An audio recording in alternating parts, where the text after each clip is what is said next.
Alright, so Gale Force looks pretty interesting. 55 attack damage, 20% attack speed, 20% critical strike chance. The active Zephyr Strike, dash in target direction, firing 3 missiles at the lowest health enemy near your destination. Prioritizing champions. Deals a total of 105 to 300 damage, level 1 to 18, plus 30% bonus attack damage, as magic damage. Increase against low health targets by up to 50% against targets at 30% health with a 90-second cooldown. And grants your other legendary items 3% move speed. That is a mouthful. One thing to note, though, lowered the critical strike damage to 175 instead of 200. The critical strike builds is actually looking a lot less attractive than I thought. And it looks like this, I mean, this would just be like another... If you're going to play Crit Nocturne, I know there are some that still play Crit Nocturne and they swear by it. I mean, this might be something you'd fit into your build because of the... There's not an execute on it, but the increased damage to low HP targets. And for me, like, on a lot of these items, like, I'm a big move speed guy, so move speed is never a bad thing, even if it's only 3% for each legendary item. That stuff stacks up. So this could be an okay item. Like even at 3 items, like 9% movement speed is already beyond what Phantom Dancer gives you a base. So. Yeah, and having a dash on Nocturne, I mean, it's like half the dream, right? Yeah, right. From what I saw, it's about the range of Lucian's dash, so that's a pretty decent dash. That's not bad. And what's the cooldown on it? 90 seconds? 90 seconds, yeah. Yeah. So line up with your ult every time. Always ensure you get your E off, especially against champions like Ezreal and Lucian, as long as there isn't a wall nearby, because it doesn't go over walls. Mm-hmm. Pretty interesting item. Like I said, the knowing what I know about critical strike damage now, it's a little bit less attractive. That is a healthy amount of damage, though.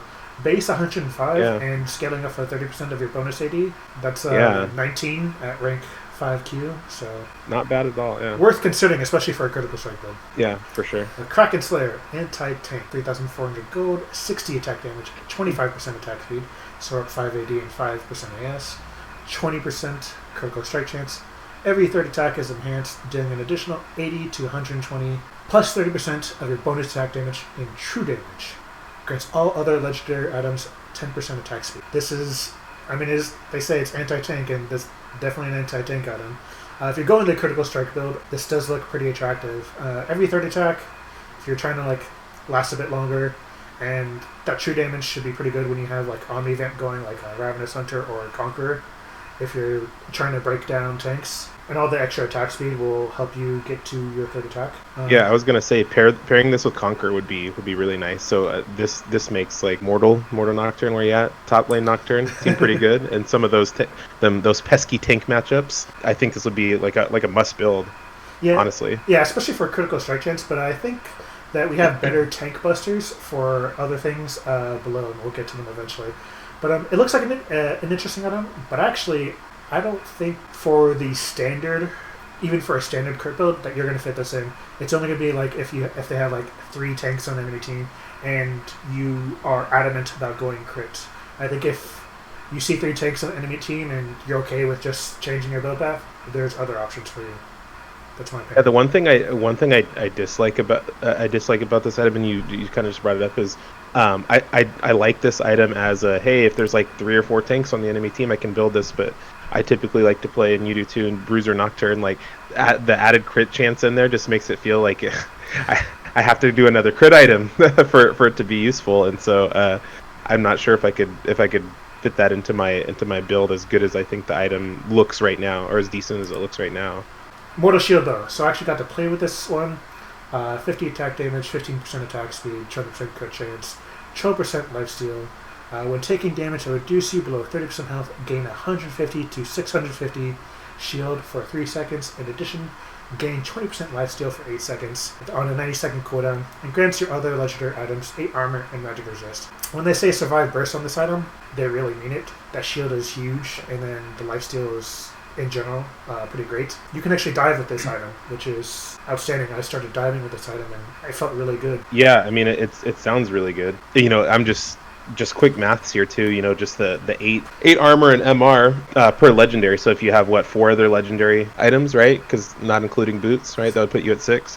and if you're level 18, Nocturne's at like, it's like 97 or something like that, or 98 base armor. I mean, that's nothing to sneeze at. It's like 100, it's like close to 140 armor, something like that, or 135, somewhere in that ballpark armor at level 18, just from having this item. So yeah, and you get lifeline with it too. Like if you want to play assassin or even bruiser, but mostly assassin, you want to make sure you survive and get onto other targets. This could be a viable option for sure. And if you're a bruiser and you like to have sustained fights too, and you're getting low, this is another and you want to soak up some damage, is another viable option. Yeah, like, this is a really good item. Definitely when you're pursuing that crit strike chance kind of build. Yeah. Because the interesting thing is that there's other items that are pretty similar to this one below too. But if you're pursuing like a crit strike type build, this is definitely like a healthy item to pick. I felt very good playing it, even on the PvE. Alright, tank mythics. If there's any, like, Nocturne sadists that play tank, or the tank Nocturne out here, I mean, like, if you haven't read already, but it's basically Sunfire Cape, Iceborne Gauntlet, and Righteous Glory, and those are already 3 items, with the exception of Iceborne, I guess, that you would probably never build on Nocturne, so you probably should build it now. The way I approach these is that their new effects aren't anything to write home about, and they're giant stat balls, and they really are. There are tank options for Nocturne currently on live. And when I say that, I mean you can buy a tank item or two when you're building like bruisery-ish, or it's your 6th item as Assassin Nocturne or something like that. But these are mythics, and therefore I would say that they're basically locked out to you. Immolate, you really can't proc it reliably. And if you can only have one mythic item, correct? Yeah, like, you can only have one mythic item. It's better suited to do anything other than these items or the AP items. So I was gonna say they're interesting, but actually they're not. And they're not. I mean, they're basically just reskins, right? Yeah. Like of the items that I mentioned. They're stat ups of Sunfire, Iceborne, and Righteous Glory. Yeah. On to the whatever. 80 assassin mythics. Get to the good stuffs. 80 assassin stuff. So I haven't had a chance to play with this yet. It was going to be my next one. I did play with the one right below this, so we'll get to that. But Dustblade of Drakthar, 3,200 gold, 55 attack damage, 18 lethality, pretty similar to live right now. 25 ability haste. Attacking an enemy champion deals 50 to 150 plus 30% of your bonus attack damage, which is new and interesting. Additional physical damage and slows them by 99% for 0.25 seconds on a 15-second cooldown. This is pretty similar to on live, but it doesn't reset based on whether you're seen or not. It's just a 15-second cooldown straight up. It's a Kha'Zix nerf. When a champion you have damage within the last 3 seconds is killed, reset this cooldown and gain invisibility for 1.5 seconds. And then against other legendary items, 5 ability haste. But that last part, the reset. Oh, baby. Resetting the cooldown and getting invisibility, brother. Go ahead. Yeah, I mean, I just noted this. This looks like a must-buy on damn near any build you want to go for Nocturne. I don't care if you do Bruiser. I don't care if you do Assassin. I don't care if you go Tank. Well, I guess maybe not Tank, but Crit maybe. But I mean, this item just almost seems too good to be true, right? Yeah. Like this is what you want. You want to get in, pop somebody, go invisible, reproc the slow. This is like a perfect item for Nocturne. Yeah, because you get that upfront burst, you kill someone, and you just, especially if you combine it with some of the new rune things like Transcendence, you just walk away for a second and then do it all over again. Yeah, and we haven't talked about Transcendence, but that's going to be huge too. So for those of you who don't know about Transcendence, they made it so, what is it? It refreshes your non-ultimate abilities, right? On takedowns, right? So you pair this with 20%. That, and you got yourself a little refresheroo there. You can sit there and spam your abilities again. It's wonderful. And then what 90 slowed by 99%. That's a Thresh ultimate, right? Isn't Thresh ultimate 99%? Yeah. You can get potentially more than one of those in a team fight, possibly. At least 2 if you pop somebody, you pop the 80 carry or pop somebody out of position, then you get onto somebody else, maybe kill them too. That's huge to slow somebody, even just for 0.25 seconds. It's massive. So much more utility for Nocturne. And a damage item. Yeah, the interesting thing about the 0.25 seconds is if they do if you get your attack off and you're channeling your fear and they happen to flash away, because Flash has 50 less range, it can buy you enough time while you react to their movement to maintain your fear tether. I actually have that happen a lot. A lot of people are, main Dustblade users on Nocturne currently, so they should be pretty familiar with that feeling, but the invisibility is You should be happy about this, yeah. The invisibility thing is something new. And, all that extra ability haste, you're going to have a lot of cooldown reduction, basically. And was there no cap on ability haste? Was that part of the thing? Yeah, that's part of the thing. There's no cap on ability haste. But getting to effectively 100% is next to impossible still. Yeah, and there's still some like diminishing returns too, isn't there? It kind of works similar to how CDR was, even though there's no cap.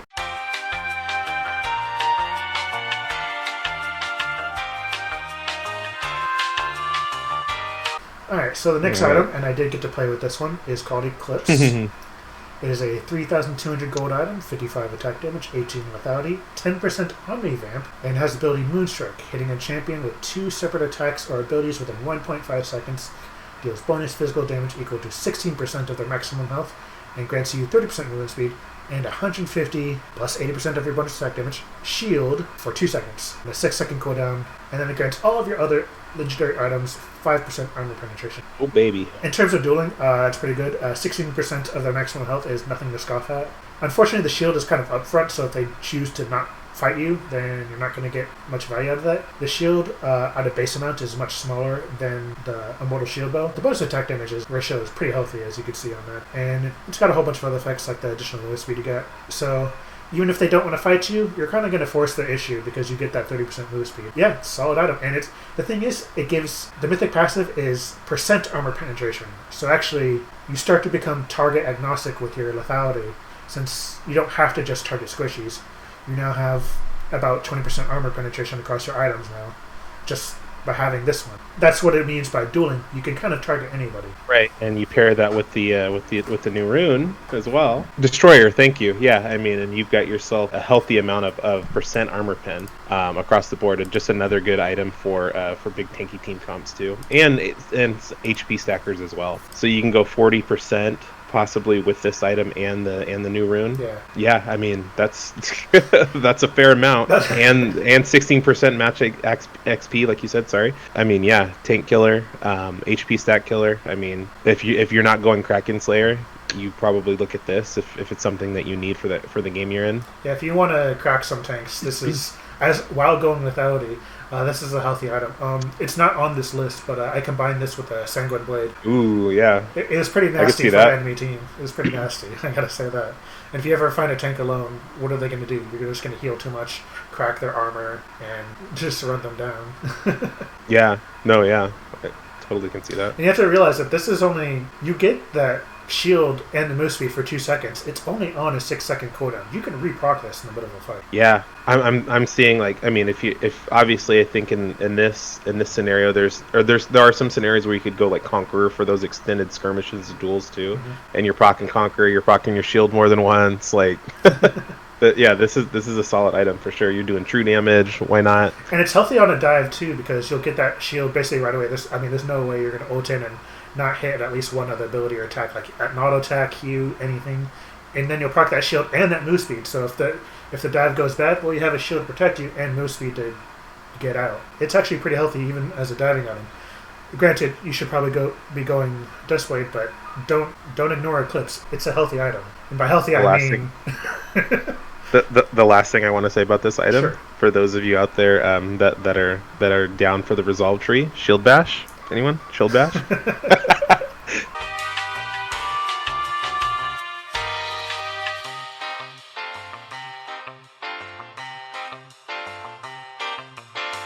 Alright, next one. Yeah. I haven't really taken too much of a look at this. In fact, I kind of forgot that it existed. But Prowler's Claw. 3,200 gold, 65 attack damage, 21 lethality, 10 ability haste, not so much, dash through target enemy, dealing 100 to 200 plus 45% of your bonus attack damage, physical damage, and reducing their armor by 30% for 3 seconds. And grants all other legendary items 6 lethality. So this is heavy on the lethality. Right, and I my first impression when I read it was it like there's some similar stats like overall to Duskblade, but it just seems like Duskblade is far superior due to the invis here, and it's obviously still a viable option if you want to go full lethality. Gives you some extra kiting with that little dash that you get or whatever. You get to dash through the enemies. Well, yeah, it's like that you can chase like Ezreal, Lucian, any of those dashing champions that if you feel like they get away from you too often, you can take this item and that never becomes a problem anymore. Like you don't get the utility that Duskblade brings with its invisibility, but if you're not worried about that, if you're not worried about the after effects and you're just worried about them getting away, you want to assure that you slay them. This item has a lot of damage. Like Duskblade's active is still pretty strong, but this active still does damage and has more AD and more lethality. And more lethality. And it shreds their armor by 30%. Like, this will murder some ADCs. So it's not... Oh, yeah. It also can't be written off, but I would consider it only when you're thinking that you're having a tough time dealing with champions that like to run away. Yeah, there's nothing more satisfying than playing Warwick and and queuing with the Ezreal or somebody that has a dash. It just feels so good, and that definitely gives you an opportunity to do something like this. Like, and it eliminates for those of you that go like blue smite if they're against an Ezreal because you're just so annoyed with that, or Tristana or somebody that has some kind of escape tool. I mean, now you can at least you can forego that and just go red smite like you should be going anyways. But yeah. Yeah, it's an interesting item.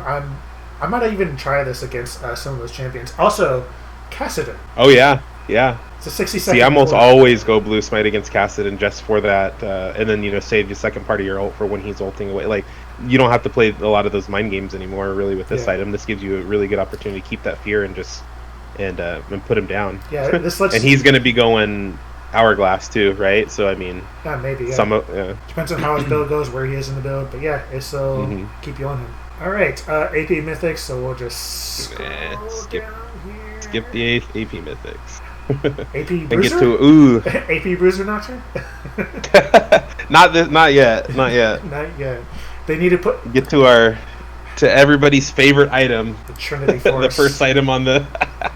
What an incredible item, and the change on this is just... It's so good. I'll definitely say it's some kind of interesting. And they certainly have some kind of hard-on with the number 3 with this item. I mean, it is Trinity Force, after all. Right. But it's 3 gold, 33 attack damage, 33% attack speed. I'm surprised it's not 300 health, but it is 200. 300 health, yeah. 15 ability haste.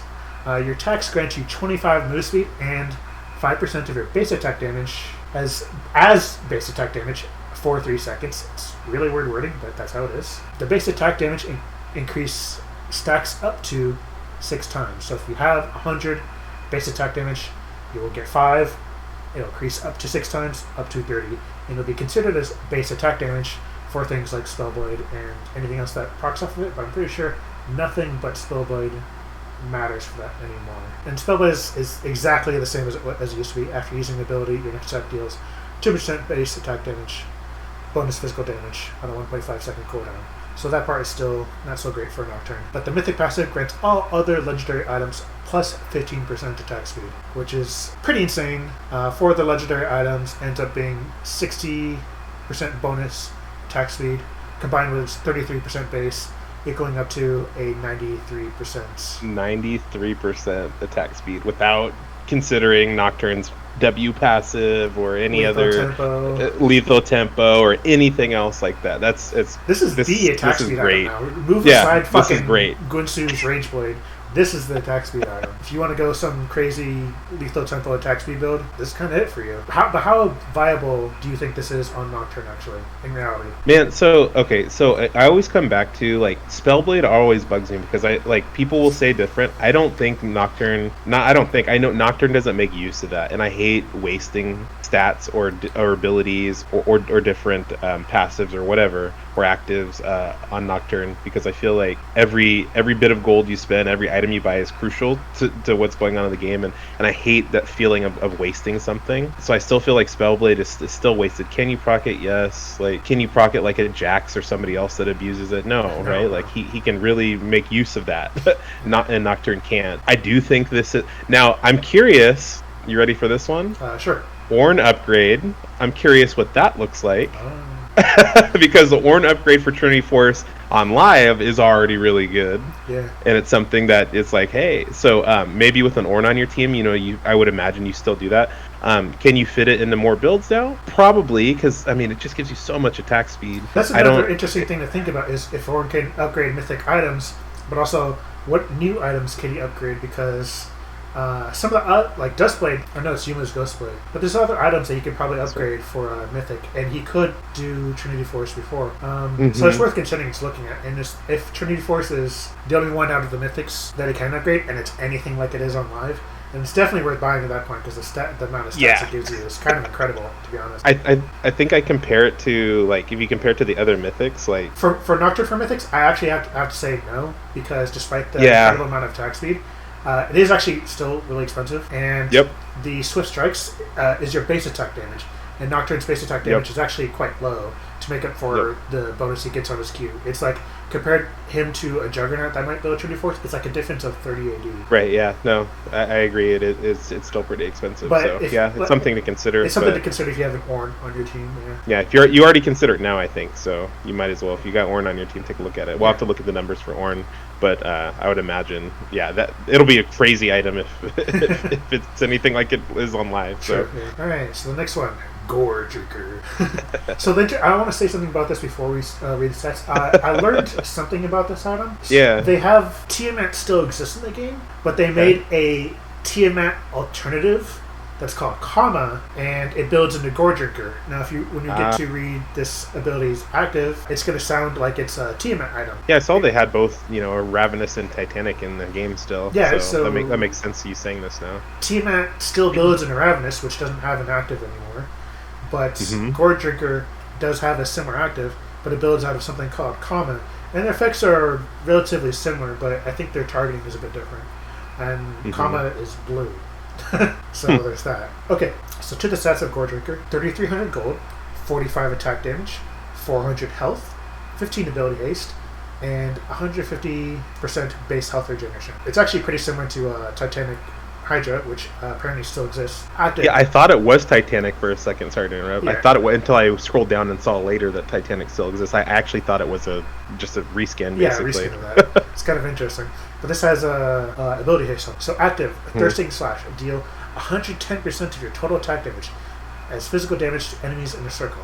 Recover 20% of your total attack damage, health, plus 12% missing health for each champion hit. 15-second cooldown, reduced by ability haste, which is kind of important. I believe that's something like a little bit more than 4 seconds at like 40% CDR equivalent. Because apparently you should still get to about 40% when building ability haste still. Aggression, gain 1% increased attack damage for every 5% of your missing health.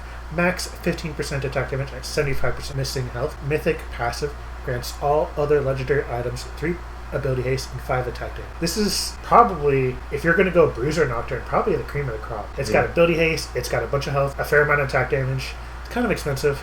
The base health regeneration isn't nothing to write home about, but it deals 110% of your total attack damage, which is great for Nocturne because of his Q. It's similar to Ravenous Hydra active, and you recover a chunk of your health, which actually scales off your total attack damage itself, and 12% missing health for each champion hit. So you're like a mini Darius. So it's kind of actually great for diving too. If you end up in the middle of a bunch of enemy champions, you can pop this, deal a bunch of damage, and heal a bunch. You actually probably want to hold on to it for a bit as the fight goes on, but you can if you want to get a little bit of a burst out if you think it'll be enough to kill. As well as I was saying, and go ahead. It definitely works for the waiting a bit to use it because of the increased attack damage as you start to lose health.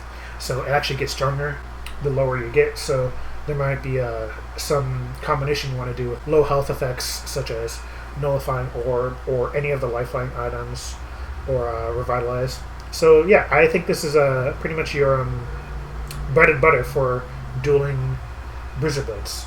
Yeah, and to add on everything you just said, and I would also add into if for whatever reason you feel like Last Stand is appropriate here too. Yeah.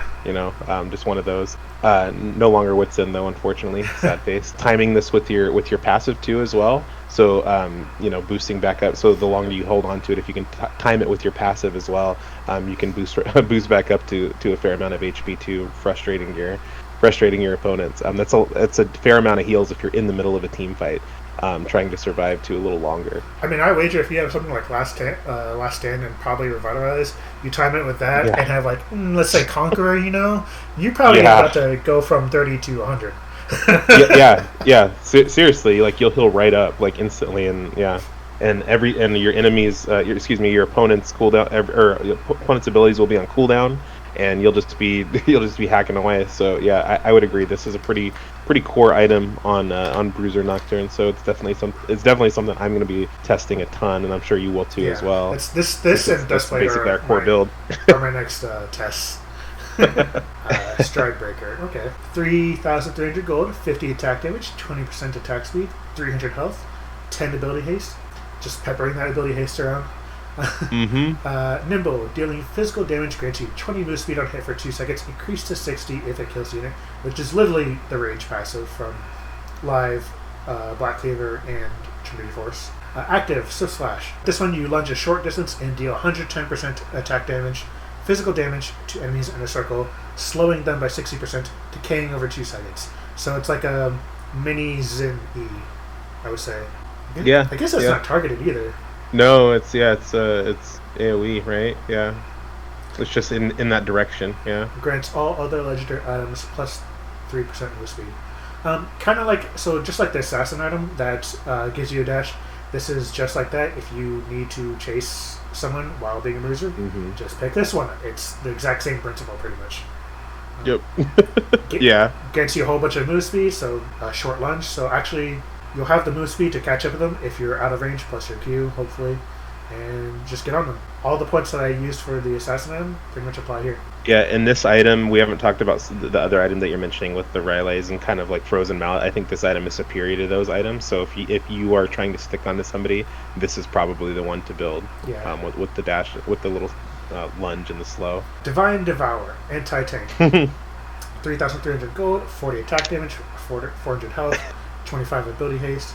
As Spellblade, after using the ability, your next attack does bonus physical damage equal to 6% of your max health.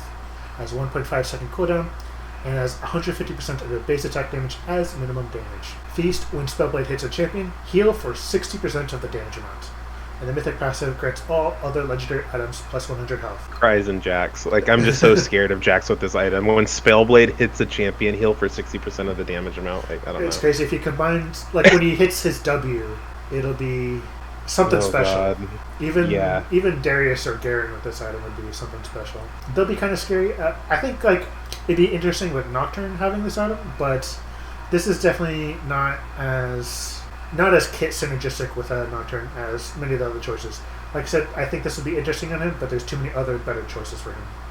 The notes that I have on this is 3 words, like, just build Trinity. If you're considering building this, you might as well just build Trinity Force. Yeah. And get better bang for your buck. I think in this regard, it's an extra 33 gold. Yeah. Right? Like, you might as well just go Trinity and get the extra attack speed and stuff too. If we could proc Spellblade more, yeah, maybe. But you could run that with like Revitalize or something like that. But the interesting thing they say about this item is that it's anti-tank, but it doesn't actually have any tank busting. It's more about how much health you have. In fact, this would be better for in an actual tank. I wonder if they mean 6% of their max health, but that seems like a really low amount anyways if it's going to be quote-unquote anti-tank. Yeah, that's weird. Yeah, I'm not sure what that means either. I mean, 6% of max health isn't that bad, because if you consider Blade and King, especially after the changes, which is currently that's true. 10%, but of current health, it's not that bad, but that's also on every attack, so I would still agree with you that it's a little low for something that's has a lot of uptime, but isn't completely persistent. Right, yeah. Just build Trinity. I'm not even sure. Like, this might just be good for actual tanks rather than... Right. I feel like this is the kind of item that someone who is a bruiser who likes Spellblade but doesn't like attack speed. I'm trying to think of someone... I guess this is a replacement, because if you consider the meta right now for Darius and Garen's a bit different, but Darius doesn't like attack speed. He's okay with it. He gets his W off faster. He can, attack you faster. He's okay with that. He can get his stacks. But I think this is more like a Darius item, because he still enjoys Spellblade. Mm-hmm. That works pretty well in his kit. And this will just make him chunky while he does that, unlike Trinity Force. Anyway, Enchanter Mythics. Yeah. Do you have any notes on these? I have no notes on these. I'm only going to mention one quick thing then, because this Shirelia's Battle Song looks kind of interesting when combined with... If you had a support helping you, is what I meant. Grants you and nearby allies 40% decaying move speed for 4 seconds. Grants all the legendary items 3% move speed, and a bunch of move speed on base. It's just good for like when your allies want to move with you, especially if you have a Yumi on you in particular. That's what I like to think of. Helps you just run people down that much better. That's all. And I had a little joke about the Moonstone Renewer because when affecting champions with attack abilities, heal the most damage nearby ally for some health. I was just making a joke about Support Nocturne. Now you can go in the bot lane, buy this item, and heal your ally laner. And take Font of Life while you're doing it. Yes. Anyway, so now we're out of mythics and into the legendary items. This one is hella meme worthy. I saw someone build this too. The Collector, 3,000 gold, 45 attack damage, 20% critical strike chance, 18 lethality, so it's got a mix of that assassin and crit. Contract Killer. Meme weapon. Yeah. Or meme item. Contract Killer. If you deal damage that would leave an enemy below 5% health, kill them. Just outright kill them. Kills grant you an additional 25 gold. I've seen this in action. It's like 10k true damage. 10,000 damage, yep, I was just going to say. Just outright ends their life. Like, I mean, my notes just say this is a must-buy if you're going full lethality or crit, right? That's the purpose. Like, you want to delete your opponent, right? Yeah, you want to delete them, and you want to make sure that they don't get away with like a sliver of health, and it gives you a bit of extra gold. It's great as and for that reason, it's kind of great as a second item, so you can help you build your next item. It's really like a snowball item too. Mm-hmm. The thing is, though, I don't know if it's good in a lethality build so much, even though it has lethality on it. I think it's better for like a crit strike chance build, because in a lethality build, just 20% critical strike chance is a waste of your time, even with the passive on it, and the attack damage isn't very high. So I think if you're going like a crit build, you can see the lethality as a bonus and then enjoy it. But when you're going a lethality build, the critical strike doesn't have the same weight because you're just not going to be critting as much, and it's just not going to be useful. And with the crit strike damage being reduced to 175, it's quite meh. But it's an interesting item. Alright, so next item. For sure, yeah. Navori Quickblade. I got a chance to play with this item. 3,400 gold, 60 attack damage, 20% critical strike chance, 30 ability haste. Nimble strikes. Your critical strikes with attacks reduce your non-ultimate ability cooldowns by 20% of the remaining cooldown. So obviously this was my second item. I built a Mortal Shield bow straight into this item. It's interesting. I didn't quite notice the effect, especially when you only have, as a second item, you only have 40% critical strike chance, so less than half of your attacks will proc its effect. But it is all the time, which means it'll work in the jungle and against Dragon and Baron and all that stuff. You don't have to ult for it. You do not have to engage enemy champions for it. You have it all the time. And plus, that's a ton of ability haste. So your abilities are going to be low to start. I think if you're going a critical strike build, this is definitely high. I don't want to call it a high priority item, but a really good item to buy. It's, like I said, I didn't really notice it too much, but once you start getting your crit strike up, it's going to just feel like you have low cooldowns all the time.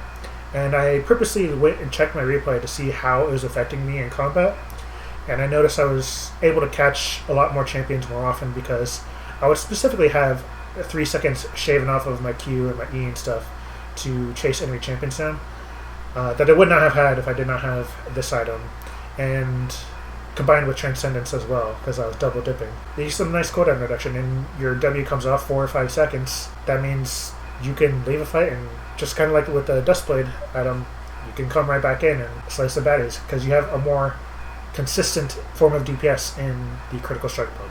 So yeah, it's a pretty good item.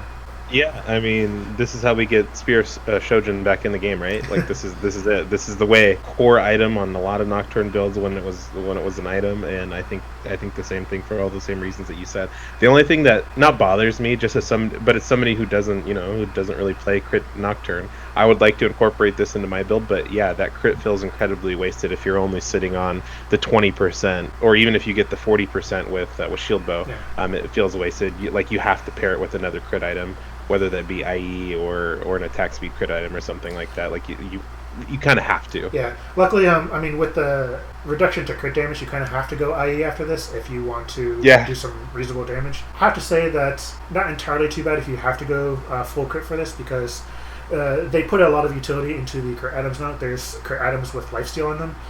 One that has a bunch of move speed and tons of grievous wounds on it. There's another tank killer item that doesn't have to be the shield bow in the crit items, so which is great because what you used for Shojin before, its best use was actually as an anti-juggernaut item, and you just completely murder Juggernauts. You have to approach, unlike with Shojin that was persistent after you use your ult, you'd have to approach like 80% crit though, up to even 100%. But it's not entirely too bad idea to go 100% crit now, like it was before, because they actually have utility now. That was the big weakness of the previous crit builds, is that the items just didn't have utility. But now that they do, they're looking a lot more attractive, despite the loss in overall damage. It's worth considering, for sure. at least. Yep. And I might have to play around with this some more. Alright. Next item. Force of Nature! 2,900 gold, 350 health, 55 magic resist, 7% movement speed. Taking ability damage grants you 6 move speed and 4 magic resist for 5 seconds. Stacks up to 5 times, 1 stack per unique ability. This is like current Mundo item. He's getting reworked soon, but this is literally Mundo in an item, I'm pretty sure. There's no region on it, but with the move speed and magic resist, it kind of feels like it. But yeah, it's nice to have more MR options. Not saying this is like a great Nocturne item, but in a way it kind of is. Like if you need MR, gets you some move speed to run people down, and gets you some tankiness with MR and health. Yeah, I think it's a pretty solid item, and it's not a mythic. Yeah, it's solid overall. It's not a mythic, so you don't have to waste a spot, and it's better than the options we have now, I think, for when it comes to MR. So not bad. The only thing about this is I feel like we lost Adaptive Helm for this item, and I don't know how I feel about it. Yeah. Adaptive Helm is actually pretty good for dealing with the magic damage dot champions like Cassiopeia and Timo. Mm-hmm. Maybe they just weren't viable with Adaptive Helm, and that's why they removed it. I'm not sure, but I liked Adaptive Helm. Alright, next item, Serpent's Fang. 2,000 gold, 60 attack damage, 18 lethality, you deal 300% additional damage to shields. That just kind of really hurts shield comps. If you ever see a shield comp, this is literally just a niche item. It's literally designed as a niche item. If you see a shield comp, buy this item. That's it. It'll wreck them. Yeah, it's just good against shield comps. I mean that, and the new the new scuttle scuttle crab, because it has armor. But yeah, that's literally what this is for. You probably shouldn't build it for any other reason than that. For the most part, I can't think of any other, unless you're really worried about that set and you can't. Yeah, I mean, I guess busting through Steric's can't break through his shield, like, or Steric's gauge, or something. It might actually be that's a kind of an interesting thing to consider if you're having a hard time versus set. Why? Just buy this item and be done with them. Next item, Horizon Focus. It's an ability power item, but I did want to mention it because it has an interesting passive.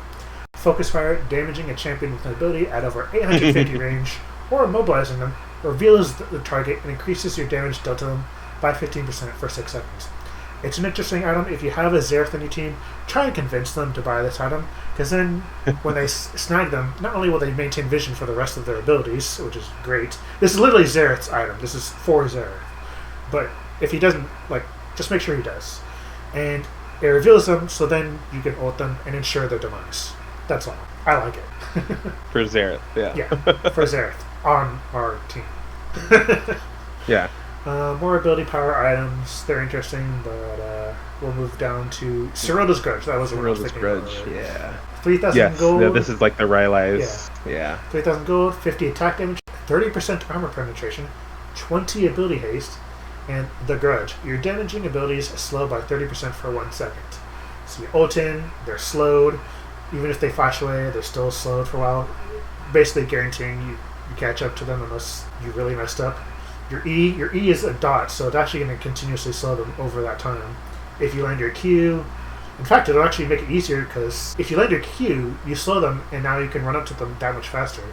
Get up to them that much sooner, rather. So it's actually a pretty interesting item. This might be a good anti-singed item with all the armor penetration and the slowing. Yeah, I would definitely not write this item off. I'm not going to say you're going to build it all the time. I'm going to call it the Relies effect. It's still pretty niche, but it's worth considering in certain games. And I'll probably, if I ever make an item guide again, I'm definitely going to put a section for this on when you want to consider it. Because you're probably going to want to consider it now more often than you would Frozen Mallet, by a long shot, actually. Well, now that Mallet's not in the game anymore, right? Well, yeah, but I'm saying, in comparison. Yeah, no. Yeah. That's all I wrote. Like, if you need a slow, sure, buy this item. Like you said, it's not anything to write off or anything, but it's not something that, at least for me, I could see myself, I gotta build this every game. Or I gotta find a way to put it into it. That 30% armor pen is really nice, though. Yes, it is. For sure. That's huge. You mix that with other with other legendary items. The tank kit, the Kraken Slayer, is that the one that gives you percent? Yeah, I mean that could be deadly, right? That's like 50% or something like that, 55% armor pen, somewhere in that ballpark with the stacks.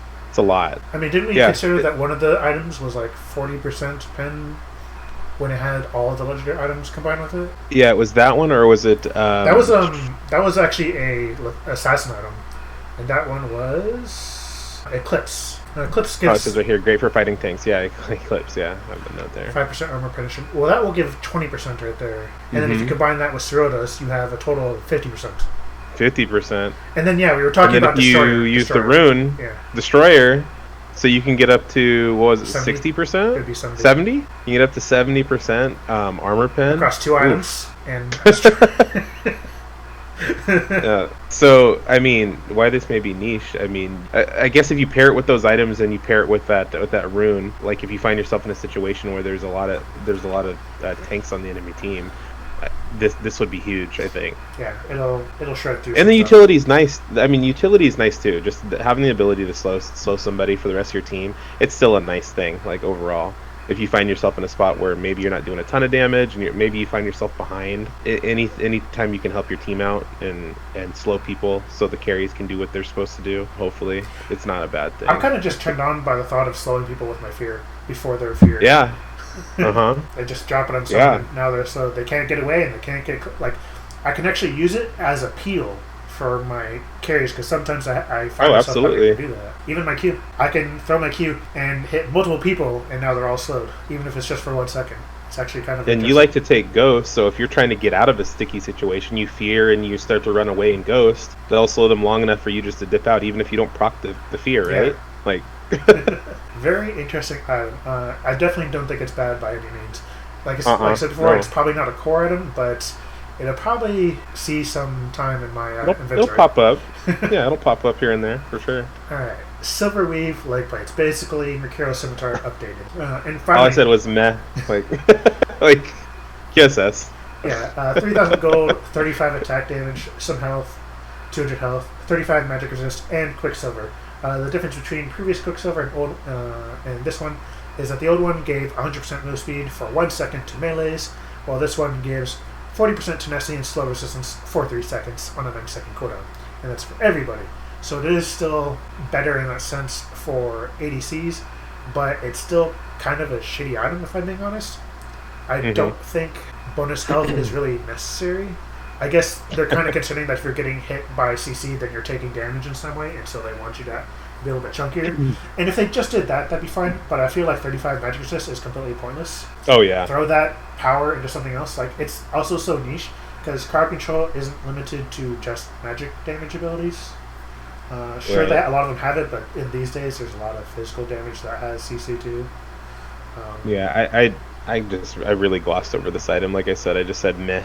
It's an updated QSS. Yeah. Sure, if you really need that for some reason, I guess. But I mean, typically you don't build QSS on Nocturne now, anyways. For the most, I mean, there might be some. There's some like niche. There's some niche situations, but there's a couple unavoidable CCs I was thinking about, like Evelyn. Yes, Evelyn's Charm. Basically, I just let her, or any suppression. Yeah, so any suppression and like Evelyn's Charm, and that's pretty much it.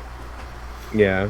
And like out of suppressions, like any champion that you can get your fear on, you don't even need it for that, because your fear will just end their suppression.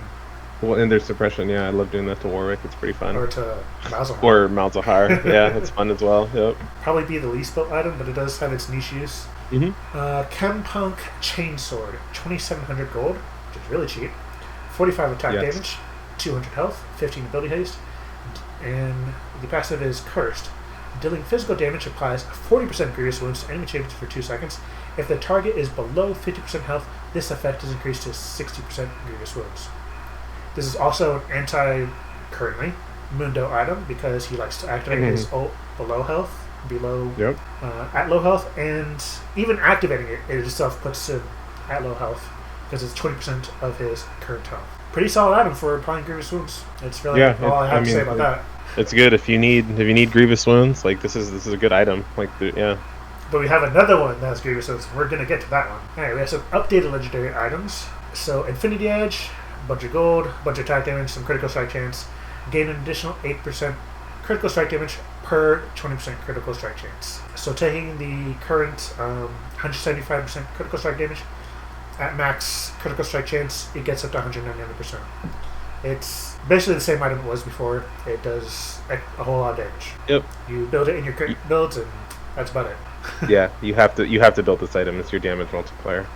And you don't build it if you're not building crit. Yep. Alright, next item. Guinsu's Rageblade, which is almost a completely different item than it used to be. So 3,200 gold, 50% attack speed, 20% critical strike chance, which, let's not get it twisted, that is different on this item. Guinsu's Exile. Attacks deal 40 magic damage on hit per 20% critical strike chance, but can no longer critically strike. So I'm pretty sure this doesn't work with Infinity Edge at all. Nope. Guinsu's Chaos, every third attack applies on hit effects twice, so you don't have to build it up. And that 40 magic damage is a huge chunk. It used to be 15, now it's 40. And you can actually build it up. So you can stack it 5 times, right? So 200, correct? I actually think, I wonder if you could overstack it, because it's only per 20%. But of course you can only have... It, yeah. I mean, that means you have 6 items that have crit chance on them, but... Right. True, yeah. So, my opinion of this is that it is, if nothing else, weird as hell, because you're building Guinsu's Rageblade, but in order to get some extra magic damage, you have to build crit chance, which means you're not building on hit effects, which you need for Guinsu's Chaos to work. So if you pursue on hit effects, and Blood Razor isn't in the game anymore, by the way, compared to before, it has a higher base attack speed, but lower maximum attack speed. You don't get any base AD, you don't get any base AP, and basically no pen. The base AD already makes up for the 40 magic damage, or AP if you have some effect with that, because it was 25 damage, and on hit was 15 magic damage. 15 plus 25 is 40. So up front, it's doing summer damage, but even then not really, because AD and AP feeds into your abilities, and 40 on hit magic damage does not. It's just on attack.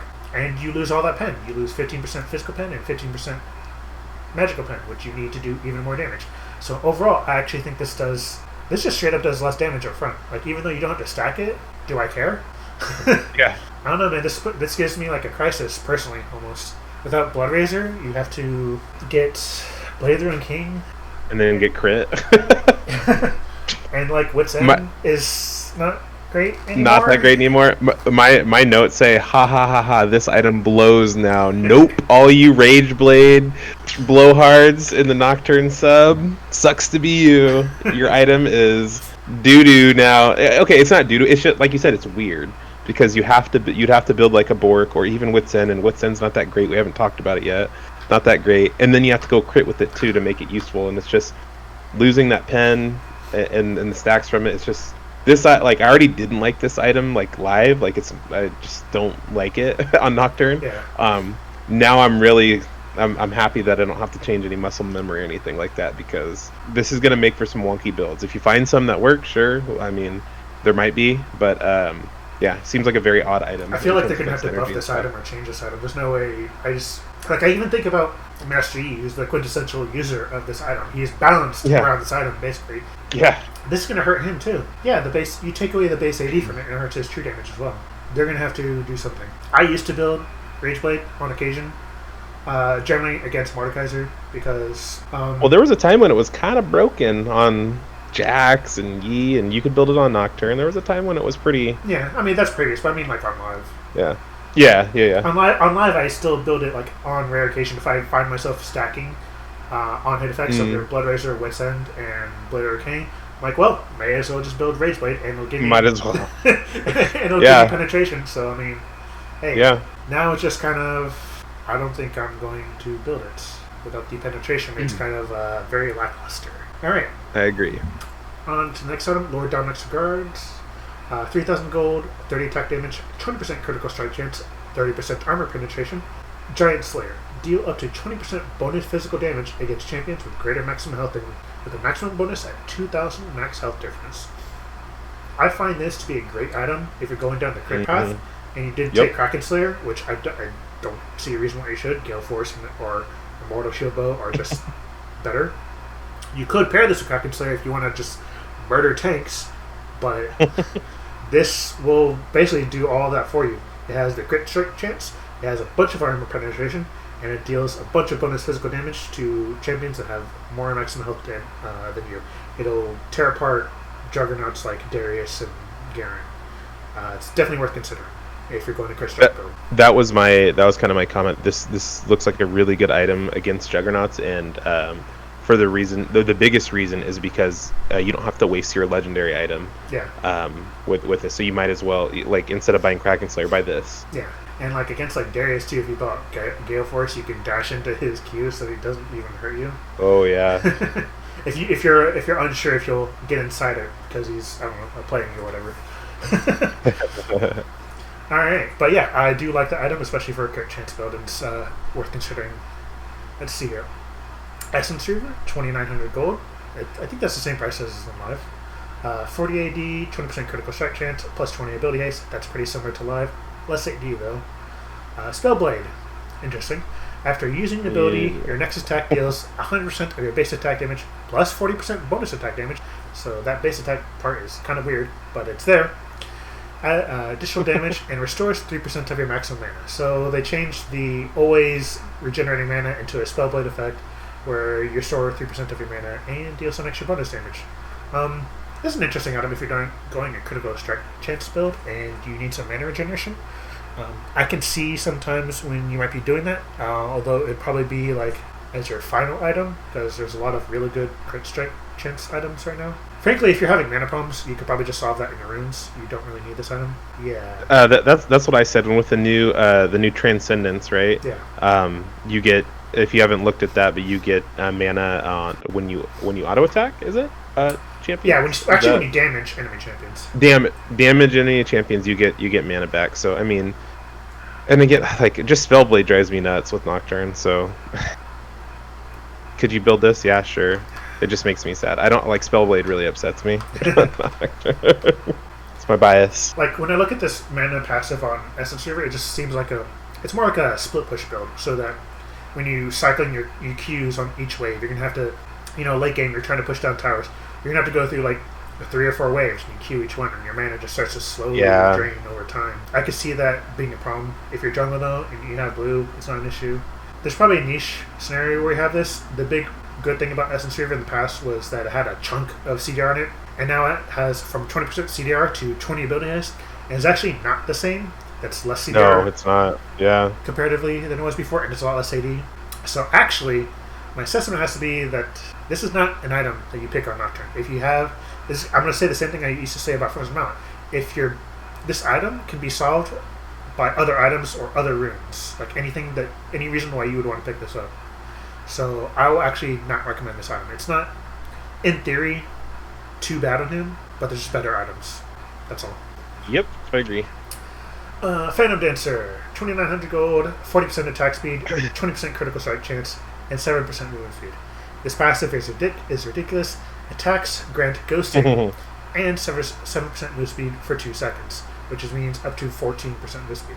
Attacking 5 times causes Spectral Watts to also grant 40% attack speed. So that means a total of 80% attack speed. You are attack speed city here. So it's kind of an interesting item. They took away the shield from it before. It's kind of small anyway, so who cares? But if you just want to just like get on people and just stab them with your freaking number blades over and over, Phantom Dancer is for you. It's definitely also great for just running people down. 40% movement speed is really good. Yeah. If you find yourself having to run down Lilia. Yeah, that champion exists. You have this item. So yeah, but it's still only like a... Previously I would build Phantom Dancer and not crit builds. I think this is still kind of a crit build type item. I'm kind of interested to see what kind of like attack speed you get up to with this item and Trinity Force and Lethal Tempo. Oh gosh. Hit that smooth 4.0 attack speed. Yeah, that'll be fun to see. Yeah, I had the same thing. It's still, it's a good crit item, but it's no longer good in a bruiser build since the lifeline is gone. Yeah. Which kind of makes me sad. I like to build it with Death Dance and other items, but similar. But yeah, lots of attack speed though. That was what I noticed. Much attack speed though, so that'll be fun to, like you said, pair it with Trinity or something like that, or other items and runes that give you insane attack speed. I do think that are not Hella Blades. I do think it's paired great. No, I agree with you. I think it's paired great with something like Conqueror when you're going a crit build, and also any sort of, especially with like a Mortal Shield build, because attacking 5 times, that's a lot of attacks. And so I imagine that you're trying to tank bust someone, and this should be paired great with some sort of like tank busting as well as any sort of sustain, because you kind of have to sit there for a while to attack 5 times before you get the bonus. So that's something to consider. If you're not trying to tank bust, or you're going against like previously you might buy this against like Rengar or other burst champions because of the shield. Now it's the opposite because it's backloaded.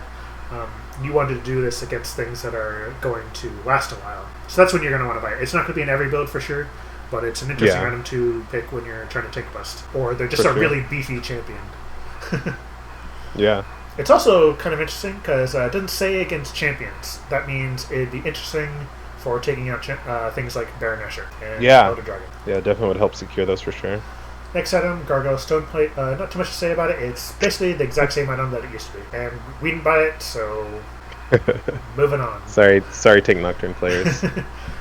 Spirit Visage, 2,900 gold, 450 health, 40 magic resist, a little bit lower than what it is on Marv. 10 ability haste, and ability haste does not translate the same, so it's technically a little bit lower than 10% CR. Yeah. And then Indomitable Will increases all healing received by 25%, again, a little bit lower than live, and all shielding received by 15%. So, aside from the shielding effect, this is basically a straight nerf across the board. All the healing is lower, the magic resist is lower, the CDR, anyway, is lower. But it does have bonus shielding, so if you have a Taric on your team, this is great, because it heals and shields at the same time. Any other kind of champion like that, and this is all shielding, so if you can now consider this for like Oriana, Lulu. You could consider and Aerie as well, but you can consider this if you take on, say, a Mortal Shield Bow, because a Mortal Shield Bow has a bunch of healing on it and has a shield. So you can start to consider that, especially against like, burst champions that might burst you down. You have extra MR, you have extra shielding. With something like Shield Bow, you'll probably never die. I just find it difficult to see someone like Syndra throwing their R at you, and then you pop up a 650 shield with 15 extra shielding power on it. Pair this with the Revitalize too. I mean, it's not bad. It's not bad. But it's base usage before. If you only have like healing, it's definitely a worse item than it was before. But definitely consider it if you can make use of both, because you do have innate healing in your kit. Yeah, that was my note. If you can make use of both, then this is a fine item. But if you can't, and like you said, you have to have you would have to have those items and probably the runes too as well, and your team comp too probably. Yeah. So it's worth considering, but it's not a core item. It's not even like a staple item as far as magic resist goes anymore. It is fairly general though. You always will probably get some kind of benefit out of it, but just not as much as you did before. In some cases. Next item, Abyssal Mask, 350 health, 2,700 gold. I did that in order, my bad. 60 magic resist, so it's kind of chunky in the magic resist, a little lowish on the health. But the passive is Ruin. Mobilizing enemy champion reduces their armor and magic resist by 25% for 4 seconds. That is nasty shred. You can actually consider this on Nocturne, because once you fear them, they're going to get hurt. That's a lot of shred for after the fear procs. 4 seconds is a long time, too. Yeah. And your fear will last 2.25 when max, so... Whew. And your lethal tempo will be going that whole time. So it is actually worth considering if you need a magic resist item. If you have a Malachi on your team, I suggest strongly encouraging them to buy this item, so you could just delete someone. Just remove them from that. They're not allowed to exist. Alright. Next item, Frozen Heart, 2,700 gold, 80 armor, so 30 less than non-life, 400 mana, nobody cares, 20 ability haste, Lynch's Embrace reduces attack speed of nearby enemies by 15%, exactly as it is on live, and the passive Rock Salt, reduce incoming damage from attacks by up to 7 per 1,000 total health, capped at 40% of the attack's damage. So if you have 2,000 health, this stops 14 damage flat. It's a flat effect. And I think at level 18, Nox base AD is like just under 2,000 HP. Like, yeah, it's like 1,986 or something like that. It's just like under. It's slightly over. It's over 2,000. Is it over 2,000? Yeah, Just barely. Just slightly over. Okay. Yeah, it's like that. And if you're buying this, you might buy some extra health items. We didn't really build it before. It's not because it's a terrible item. There's just other great items to build, and it's kind of going to be the same. I don't see a reason for the flat damage to really be useful. If you're first time using, needing to stack a bunch of armor items, you can consider this. But there's other items. You're still going to build Tabby, right? Like if you need to reduce, Like Tabby, Death Dance has like 40 armor now, so you can build that. You can still build Thornmail. The next item, Randuin's Omen. Deadman's is the exact same item it used to be. Unless you're against Callista, I don't see a reason to build this item. And I'm dead serious about Callista. Or if you're trying to like deal with Vayne in the middle of a team fight. But again, that's about it. And someone else should be building Frozen Heart at that point if you're having to deal with Vayne in a team fight. Right. The aura does not stack. Next item, Randuin's Omen. 2,700 gold, 250 health, 80 armor. So I believe that's 10 armor more than live. 10 ability haste, just something you didn't have before. Just peppering that haste everywhere. Active, briefly slow nearby enemies and reduce their attack damage by 10% and critical strike damage by 20% for 4 seconds on a 20-second cooldown. Before I move on, Rock Solid is just like the same thing as it is on Frozen Heart, and it's kind of middling. It's just some extra damage reduction. I don't feel too strongly about it. I just don't see a whole lot of instances where it's a big deal. But this active, so the slow is like the same, I get it, but it now no longer passively reduces critical strike damage, and that's what really concerns me. Yep. You have to be right next to them. That's a bit concerning. Well, and it's only for 4 seconds too, as well. Yeah, even when you get on them, you have 4 seconds to actually work it. That said, it is a really low cooldown, but that part doesn't still though really matter too much. And it does reduce their attack damage by 10% as well. It's strong. This item is definitely stronger than it used to be if you have it in its ideal scenario. But if you're in any other scenario, it's actually weaker. Yes. Because I believe that health is lower than live, isn't it? Yeah, it's lower than live, and like I hate what I consider to be like wasting the passive unless you're stacking more HP. Yep. And my concern is other champions that would build this, or even Frozen Heart, so tanks that are stacking HP as well. So like if you have a Mundo with Randuin's, or a Malphite with Randuin's, or somebody like Rammus or Frozen Heart, it's gonna be brutal for for a champion like Nocturne, just because they're able to negate so much of your attack damage, because they will be stacking the HP probably. Especially in Mundo or something like that. And like here, I only say that because I love buying Randuin's as like my kind of tanky item, or my armor item, and I'll still probably end up buying it because of the active on it, even though that, like you said, for reasons you already mentioned, it's kind of lame that it's inactive now. It changes a lot of things.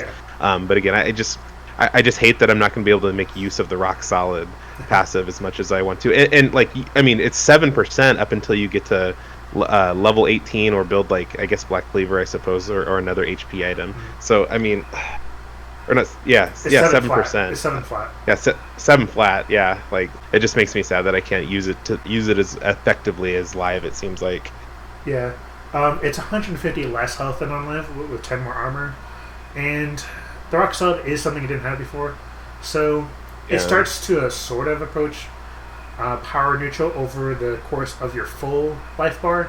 But if you were to take, like, say, a pot shot from Caitlyn, who got a rapid fire cannon enough and just had a long range shot on you, you'll be taking more damage, quite a bit more damage actually than you used to, comparatively. Over the course of your whole health bar, you'll actually still also be taking more damage if you do not get the active off on them. So it is actually pretty good when you ult onto a target and can get the active off, only because of the attack damage being lowered by 10% as well. Otherwise, it's still kind of approaching being slightly worse than current live Randuin's Omen. That said, if there's a whole bunch of critical strike damage on the enemy team, you should still buy it. At some point, if there's an enemy also on the enemy team, they're gonna want to like run up to you and slash you, because that's what Yasuo's do. So still buy the item. And the slow does affect his E dash speed, so buy it. Also, same for Trinity. You need this for Trinity, actually. And it's a little cheaper too, right? It's like 200 gold cheaper, so it's never a bad thing, right? I suppose. Alright, so next item, Titanic Handshake. It's the exact same item. Moving on. Ravenous Hydra, 3,300 gold, 65 attack damage, 20 ability haste. That's new and kind of interesting. Plus 15% physical vamp. That's also very interesting. And the Ravenous Physical Vamp also applies to true damage you deal. They kind of just wanted to make Omni-Vamp, but not magic, is basically what they're going for here. Everything but magic. Spell Vamp, basically, yeah. And Cleave. Attacks deal up to 60% of your total attack damage, physical damage to other nearby enemies, minimum 12% total attack damage to enemies furthest away. This is exactly the same Cleave as it is on Live. So this item is kind of interesting for me. They did bring it down by 200 gold. The physical vamp is interesting because it's equivalent to the lifesteal they had before, but it's just physical vamp and period. That's interesting. And it has 20 ability haste. They've kind of shored this item up to be very general. You could probably fit this in, theoretically, into any build. If you're just like, hey, I need more stats, Ravenous Hydra is actually pretty good for that. It's also great for farming because of the cleave. It no longer has the active, though, so you can no longer burst someone with Ravenous Hydra upon landing on them, or just any sort of fight. It's just kind of a general be better item. It's actually still pretty solid as far as the stats goes. 65 attack damage is really good. The 15 physical vamp, really good. 20 ability haste, fairly good. Yeah, I don't have anything bad to say about anything. It's not amazing, but it's not bad in any sense. That's all. Yeah, I agree. I mean, my notes just say some cool added changes, but just an overall like okay item. Doesn't blow me away. It doesn't make me sad or anything like that. I did build this in my event build that I was going with the Eclipse. I was satisfied by it, but I wasn't blown away by it. Yeah. Next. Yeah, that burst. Oh, sorry, that burst being taken away is kind of key, because I feel like that's a really big reason that you would build that on there too. Yeah, that actually kind of made me sad because that's the reason. The upfront burst. Yeah, that's the reason why I built Ravenous Hydra back in Season 2, and that's kind of what made me fall in love with that pattern of Assassin Nocturne. Because back in Season 2, if you know, you didn't build Assassin Nocturne. Assassin Nocturne didn't show up until like Season 5. Right. And I was doing that stuff back in Season 2, and I felt great about it, and they just kind of took that away. But also, it kind of feels like they took away something special from Ravenous Hydra.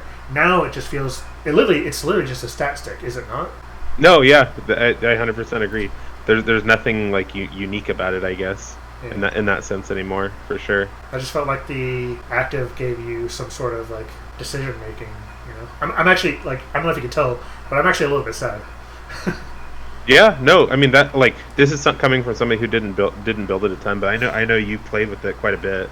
It's a fair amount of burst, and you're including it because it's part of that's part of what you're trying to do, right? Yeah. On Nocturne, that's part of how you're trying to play. Yeah. Buying it for that reason, it's interesting when you so the way I built it, and I think this is still very good for this purpose.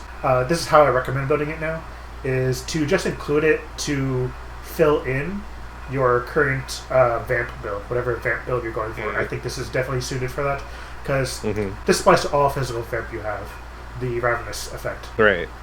And any other physical vamp you do have, or Omni Vamp, will also apply to the Cleave as well. It's great for AoE. It's great for AoE. It's good for fighting multiple people at once. It's great for shoring up your vamp build as like your third or fourth item, and fifth. Right. So yeah, I do recommend building it, but it's just not the same flavor it used to be. And definitely not like a second item like it used to be either. Yeah, totally. That's actually a really good point. Yeah, it's no longer a second item for sure. Alright, the next item is Black Cleaver. 3,300 gold. Yeah, 40 attack damage, 300 health. Yeah. 25 ability haste. That's a really healthy amount. Shred, dealing physical damage to an enemy champion reduces their armor by 4% for 6 seconds. Max 24%. Exact same as it is on Live. Squish. Shred and squish. It's like rip and tear. Yeah. Your attacks and abilities against enemies you fully shredded deal bonus physical damage equal to 5% of their missing health, 2% for damage over time effects on a 0.5 second cooldown. That is quite interesting. They lost rage. It has... I'm okay with that. It's got a persistent execute. This is great for damage over or fight over time. I'm sure Darius will like this, but this isn't a bad item if you want to go like a Bruiser Nocturne build. Yeah, that's why I said, like, as somebody who enjoys Bruiser Nocturne, Black Cleaver is like, it's like a core item in my build. I don't see that changing with this. Yeah, it sucks to not have the rage, but what you lose in rage, you gain in % of missing health damage, which is not a bad thing. Yeah, and for the Bruiser build, it's definitely a lot better for shredding tanks and juggernauts. Absolutely. Which it was already kind of designed for in the first place. So I like it. I would definitely consider it in any...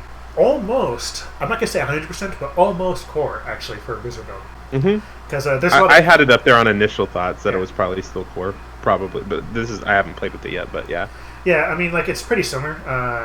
The health is, I think, 100 less, and the attack damage is the same, and ability haste is not the CDR, but that's a fair amount right there. It's close, yeah. Shred is the same, and then you have the completely new effect Squish, which is really good. The only reason why I say it's almost core is only because there's a lot of other really interesting and good items. That's the only reason. Otherwise, I would almost dare say it's a straight upgrade, actually. Yeah. Pretty close to that. Steric's Gauge. This is kind of interesting. 3,100 gold, 50 attack damage, and 400 health. And this has the rage effect it's a different rage effect. Yeah. After dealing or taking damage against an enemy champion, restore 3% of your total health over 6 seconds. This stacks and refreshes per unique champions up to 5 times. I still don't understand the wording. One day I'll have to test it, but it's fairly interesting. So if you take damage, you gain Set's passive, right? Yeah. And you start regenerating health. Lifeline upon taking damage will reduce your health below 30%, so this is different from the current Steric's, where it's a damage threshold. You gain 200 shield plus 7.5% of total health shield per stack of rage for 8 seconds on a 9-second cooldown. So basically, if you find yourself building a lot of health, even if it's health and damage items, you build this item. It's going to give you a fat shield. That said, that one shield breaker item seems pretty good. So if you see someone build this item, you should build the shield breaker item, because it'll help you a lot. That shield lasts 8 seconds. That's it's a long time, and you pair this with some other runes too to make you durable as the fight goes on. This I like Steric's a little more than I do on live, like just after reading this. And it heals you. Mm-hmm, it'll be healing you sure. while the shield is eating all the damage for you. So like you're gonna be healthier than than you started. I never really built Steric's that much anymore on live because Phantom Dancer existed. Yes. But now I see this and I'm like, well, I mean, it's the only item that has lifeline that's not, or it's the only legendary item with lifeline, right? Yeah. Because the other one is mythic. Yeah, I think there's 2 items with lifeline, and they both are mythic. Yeah, they're both mythic. So I mean, yeah, if you find yourself not enjoying the lifeline, but maybe not wanting to go that mythic item, but I'm not sure why you wouldn't. Steric's is a pretty good. This seems really good for like a diving Nocturne. Like I think you can straight up dive into 5 people with this. Like before, that used to be the noob thing to do. If you go like the Bruiser build, which is like a pseudo diver build, kind of tailored build to deal with champions that will get away from you, and then build health and damage, and then you have this item, you're going to have easily over 1,000 shield. You could even very likely be over 2,000 shield, and be healing when you take damage. You don't even have to be dealing it. They could CC you maybe, and you could be healing and have that thick shield, and just take up like 4 or 5, 6 seconds of the enemy's time, not even being able to kill the ADC if you're really unlucky, and your team, hopefully, is coming up and cleaning up and can peel for you or just murder them while they're spending like many seconds trying to kill you. You hear that, Tank Nocturne players? If you want to do it, this is how you do it. You better build Steric's Gauge. Frankly, if you're going Tank Nocturne, you should be building Steric's Gauge. You better build this item for sure. Yeah. And I think if you're going to be a diving Nocturne who dives an enemy team, if you're building Guardian Angel before, you should build Steric's Gauge instead. Build this. Yep, absolutely. That's the shield is too thick. It's got too many C's. They don't fit on the page. The healing too will effectively be kind of similar to what Guardian Angel gives you. You don't get the whole I'm invulnerable for 5 seconds effectively from dying, but also that passive has a really long cooldown and can also be just entirely wasted. Steric's Gauge generally is not wasted. It'll be up in the next team fight. Yeah, and the thing about it too is like, if your Steric's Gauge gets procced at a time you don't want it to, generally you could just keep running away while taking damage. If Guardian Angel gets procced at a time you don't want it to, you're useless. Trouble. Yeah, people can surround you. Yeah, take this with Revitalize and have fun. Yeah, that'd be another rune, a great rune that pairs with it. Yeah, so I highly recommend this in any sort of diving or tank Nocturne build. I definitely think that this is definitely worth considering on a lot of builds for Nocturne. Yes. Next item, Death Dance. It's cheaper too. It's cheaper, and I like it maybe a little more. Alright, so it is 3,100 gold. It's 50 attack damage, 40 armor, no magic resist anymore, 15 ability haste. That's roughly comparable to what it used to have, of 10% CR. Ignore pain, 35% of physical damage taken, 50% of range, is dealt over 3 seconds instead. effectively the same as it is on live. And oh yeah, that's why it doesn't have you don't have any vamp on it anymore. Defy. Champion takedowns grant you 30% movement speed for 2 seconds, and cleanse, ignore pain's remaining damage, and heal you for 20% of your total health over the duration. This is also an interesting item to still go with Steric's Gauge, because you can let the burn eat through the shield instead of your actual health. And of course, if you happen to take someone down, you just completely remove the burn. But yeah, I think this is still a good item on Nocturne, because you can now stagger damage against you, still have some damage, some armor, and ability haste. You can cleanse it now after you kill someone, and gain some move speed too, so you kill someone and you can run away safely. Yeah, I just said this great item is still great. This is still a great item on Nocturne, I think. Yeah. Especially bruiser builds. Yeah, it's for sure. It's a little unfortunate that it doesn't have the Omni Vamp anymore. I do think that it was problematic, and that's why they got rid of it. I do still really like that part. It is cheaper now, though, and it's definitely still worth considering. Probably, it's just not an item you're going to build literally in every build, as you should have done before. Right, and before, yeah, you would definitely build Death Stance in every build before. But it's still a really good item, so definitely consider it in any sort of bruiser build or any sort of build where you want to die slower. Usually, and that's the other thing I like. I wish it still had some form of lifesteal, because the whole point of the reason why they did that is because lifesteal builds could not last long enough to actually make use of their lifesteal. That's why they put the stagger damage in it. That's why they kept the healing on it. So that is still the reason why you would want to build Death Stance. You're building an event build of some sort, and you want to last longer to make your lifesteal more valuable. So that's what I recommend building it with. You can still, however, build it with something like Steric's Gauge if you want to just die really, really slow.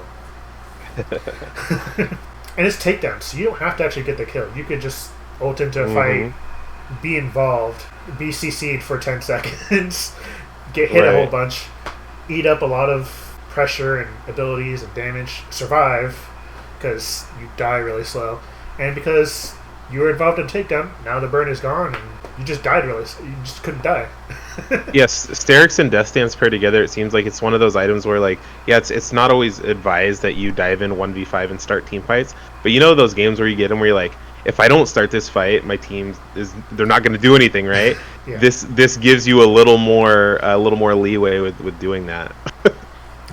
Both of the items. Yeah, I completely agree. All right, so the next item, Depression's End. I meant Wit's End. 3,100 gold. Man. 40 attack damage, 40% attack speed, 40 magic resist. They really love their 40 on this item. Unfortunately, the reference is 42. And the passive is Cursed. Your basic attacks deal 15 to 80 bonus magic damage on hit and grant you 20 movement speed for 2 seconds. Effectively, this movement speed is similar to its passive movement speed we had before, which was 5%. Unfortunately, that 5% was all the time, so it's a little bit worse. This item is cursed. That's what I'll say. It definitely is. The makes me so sad, man. Yes, the big problem that I will now address with this item is that it no longer has the on-hit healing. That is awful. This item is terrible.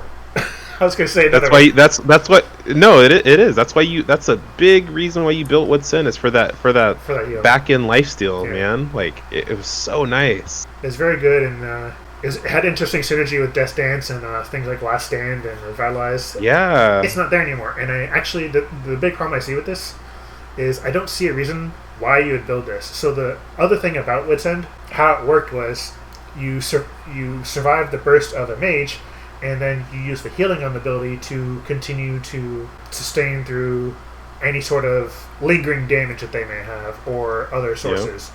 That's what the healing is for, so that you had courage. Actually, it was literally courage to go on. Because if you had like 5 to 10% of your health against a mage, you might just continue running away. But if you had Wit's End, you could be like, "I'm gonna keep fighting," and you'll heal up while you fight them. And even if they had like a 2-second cooldown ability, you wouldn't be too scared to not have that courage to go in. And that's actually kind of what I liked about the item is it would. So I really like low health items that give you bonuses at low health. Because it's kind of like edge of your seat gameplay. It lets you fight and have hold your breath, and it's exciting. That's all I have to say. It's exciting, and this item has completely lost it. It doesn't even do extra bonus damage at low health. It's just that it does have bonus attack damage, which it didn't have before. So overall, it does more damage. I don't think the 40 attack damage is even remotely actually worth, because it's attack damage. It's going to be physical, and I'm just not seeing it. I just don't see it. You can go, Strange. Sorry. Yeah, you're fine. Just that for like when I first, this is my third time reading through the notes now. I looked through them once, went through it a second time, made notes, and this is my third time doing it. I don't see where you build this item. Seriously, I don't. I think it's no longer a Nocturne item. I don't think it's just not a Nocturne item. I think it's just not an item. It's just not. It's just not an item in general. Well, yeah. If we go into the full scale, yeah. I don't know where you build this item. Yeah. Period. Because like the only champion that I could think of who would build this item is probably Warwick. And even Warwick would still prefer the previous item. I think that like Master Yi, who loves on-hit items, and I don't think he will build this item. No.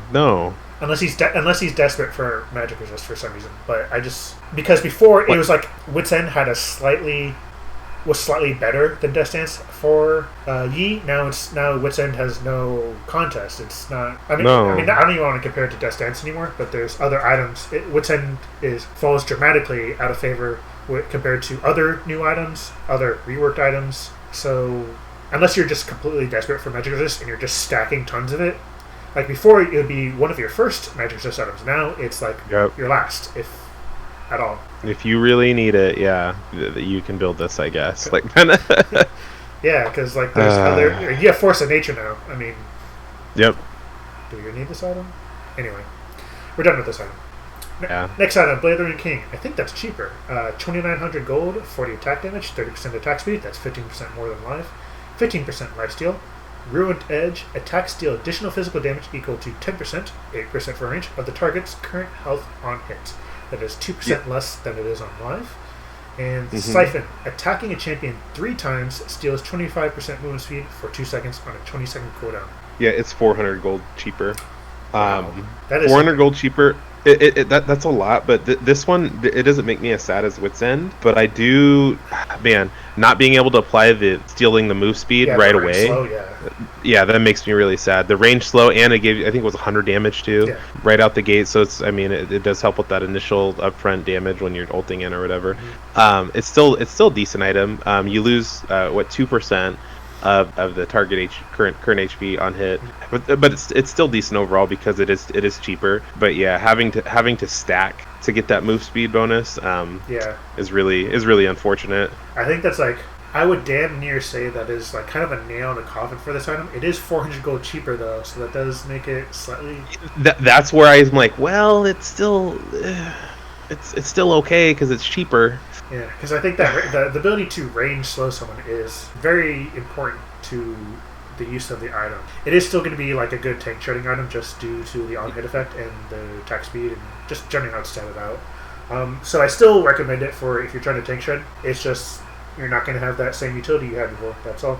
Yeah. You can have it more often though. It's on a 20-second cooldown, but that's not worth it. I would still prefer the range slow. I mean, you might as well I'm losing track of all the items we talked about, but I know there's other items that give the percent HP damage, and there's other items that give you a slow too, where you don't have to proc it, So yeah, this one kind of bums me out a little bit because I really like Blade of the Ruined King live, but because of its price, still somewhat okay. Like if you need something cheap, I guess. Like I said, I still think like if you were trying to build Blood Razor before, or you're trying to tank or bruiser shred, I still recommend the item, but it's just not as stellar as it used to be. Even take Blue Smite. Hee have it range slow that way. I mean, yeah, I guess so. That's how you supplement it, I guess.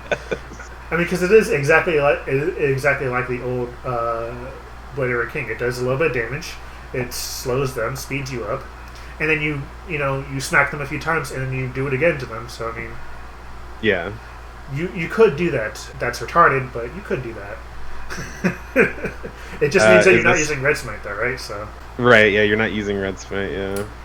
Anyway, moving on. Zeke's Convergence is a support item, tank support item. It's kind of in between. I'm not gonna say too much about this, not for Nocturne and the stats and everything, but it is kind of interesting because when you mobilize an enemy for the next 4 seconds, your compasses, attacks, and spells deal a bunch of extra damage, once per attack or spell per enemy. It's actually so in a way it's still an on-hit effect. Mm-hmm. It's a healthy amount of damage. If you have a support or again a Maokai, if you have a Maokai who can put on the Abyssa Mask and this item, that's really gonna hurt somebody. That's the only reason why I'm mentioning it. So convince your allies to take this.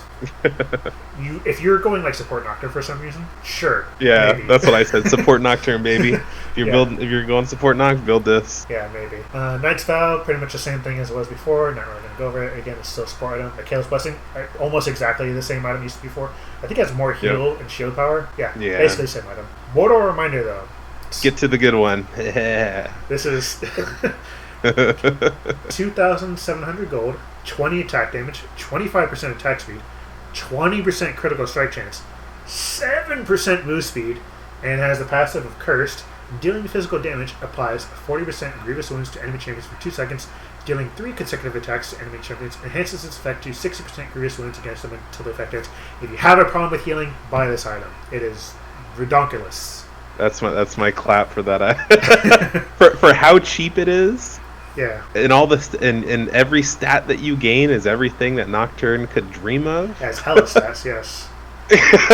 Every single stat, not one is wasted. Yeah, this is a great one. This is a great item. It's damn near core. I mean, if you need anti-healing, basically it is core. Yeah, take this one. Yeah, out of all the anti-heal items, this one is the one. Especially with the way they changed how Thorn Mail works, Mortal Reminder is even better. Sadly, it doesn't have the penetration, but actually I think that's actually a benefit because you get all this other stuff instead.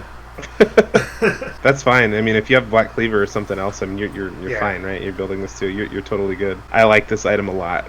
Yeah, like I said, it's definitely core in an anti-healing build, and it starts to like range on like approach core even in non-healing when there's like tertiary healing, like just from ADC heals. All right, so next one, Thorn Mail, 2,700 gold, 350 health, 60 armor. I believe those stats are less than it is on live.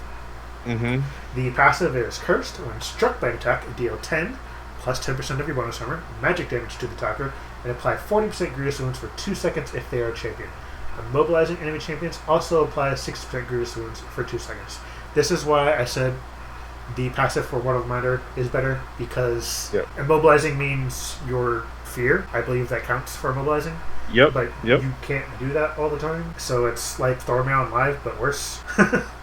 Yeah, I mean, there were situations where you could build Thorn Mail if you were needing Grievous and you need to be a bit more tanky. Now it's build Mortal and find your tank stats elsewhere, as Thorn Mail is basically for... I always think, Rammus, Malphite, like...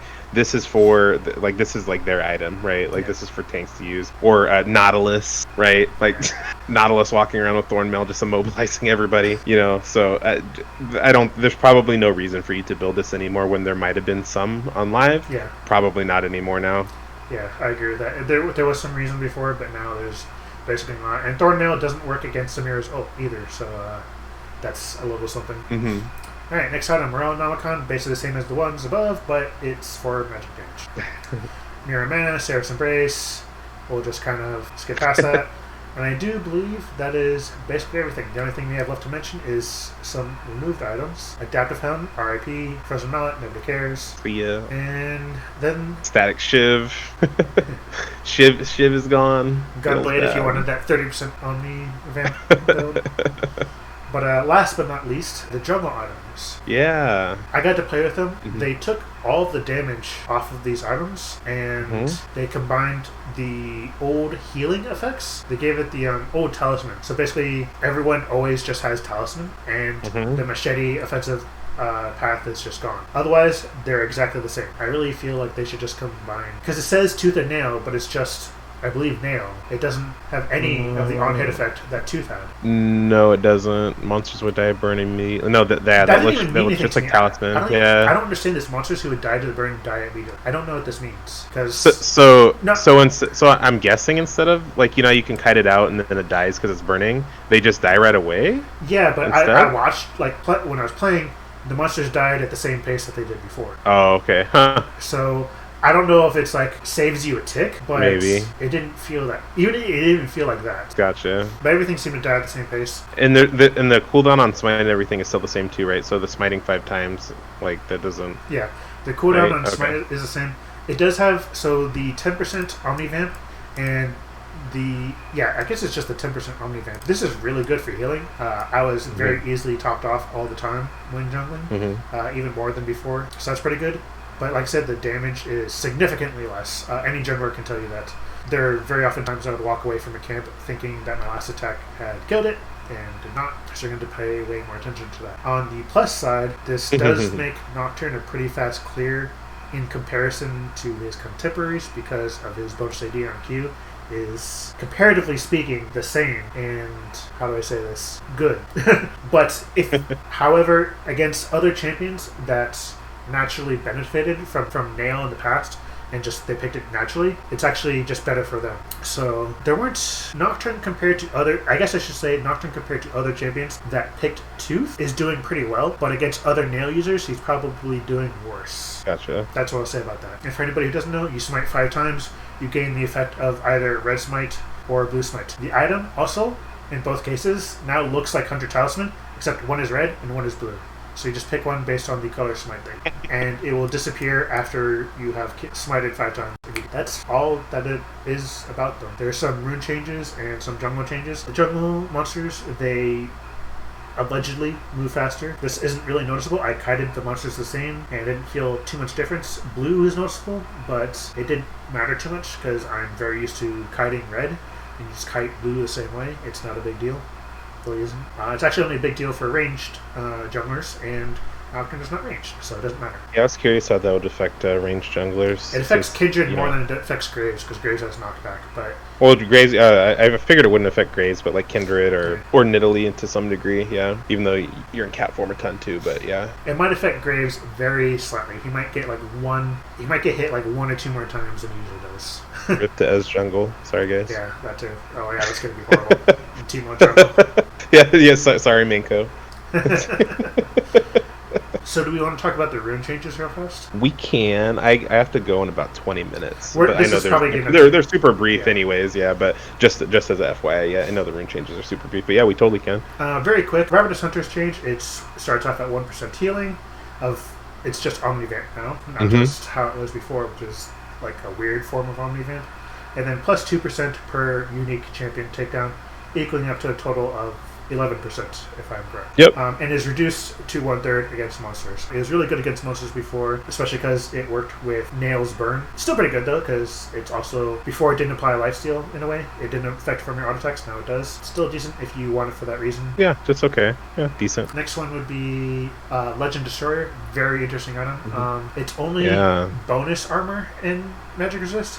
So it is 20%, but it is bonus. So you still only want to get it if you see tanky champions on the enemy team, but 20% is a fairly strong amount, I would say. As an option to have, like, it's damn near kind of ridiculous. Yeah, it stacks up to 10 times at 2%. And what's interesting about it too is it stacks with champion takedowns, epic monster takedowns, and large monster and minion kills too. So you can stack it up pretty quick right out the gate. Well, yeah, it's just like every other legend. Yeah. Yeah, if you see some tanky champions on the enemy team, just take this and you're probably fine. Like, at this point, because of the new items and because of this, you're target agnostic. You can blind pick Nocturne now. I believe that Nocturne is so much more blind pickable now. He can fit into any comp. Oh, yeah. If you don't see tanky champions, though, just feel free to go Alacrity or Tenacity if you want. And then Transcendence. Yep. Transcendence gives you 5 ability haste at 6 and 11?